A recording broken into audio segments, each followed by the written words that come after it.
Nessa aula você vai entender como as condições podem nos ajudar na hora de construir um algoritmo.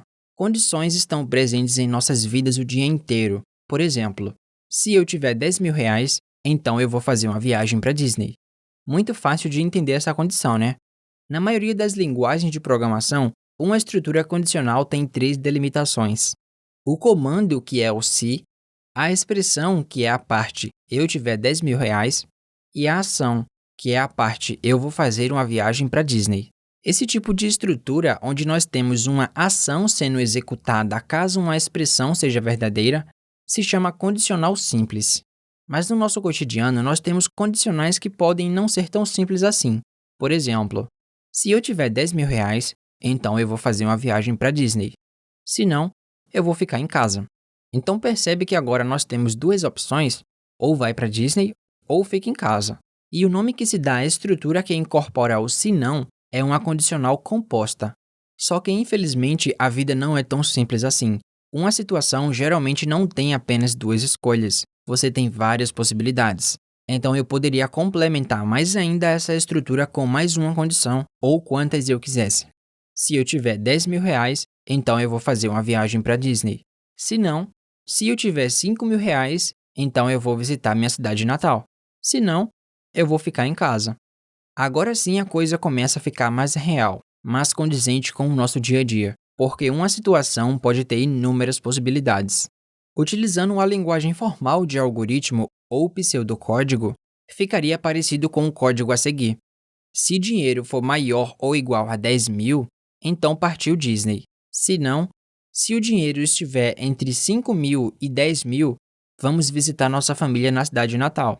Se não, #chateado porque você vai ficar em casa.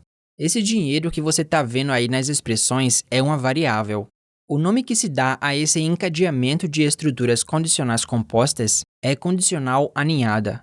Essa expressão aninhada vem de ninho, pois eu tenho uma estrutura dentro de outra, como se fosse se formando um ninho. Percebe que primeiro eu tenho apenas uma condicional composta, só que dentro do senão eu crio mais uma condicional composta, formando assim uma condicional aninhada. Então agora você já sabe o que é condicional simples, composta e aninhada. Aproveitando o gancho de aninhamento, vamos falar rapidamente sobre legibilidade de código ou algoritmo. Uma boa prática que aplicamos para ter uma boa legibilidade é fazer a indentação correta para aninhar as linhas do código em blocos de acordo com suas funções. Falando assim até parece complicado, mas não é. Tá vendo esse espaço que tem antes do trecho partiu para Disney? Não é um espaço, é uma tabulação que chamamos de indentação. Usamos a indentação para dizer que tal parte do código pertence a outra parte do código. Imagine se não tivesse indentação em nenhum lugar desse algoritmo. Ficaria muito mais difícil de ler e interpretar, concorda? Então vamos indentar tudo de novo agora.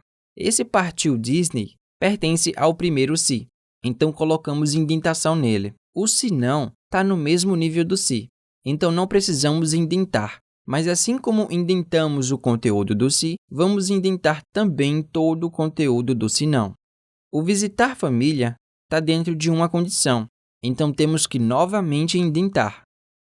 #chateado está dentro do se não, então leva a indentação também. E agora sim, o nosso algoritmo fica muito mais agradável visualmente. Assim, quando você bater um olho em alguma dessas linhas, você vai saber a que parte do código essa linha ela pertence, porque foi criado um alinhamento, uma hierarquia.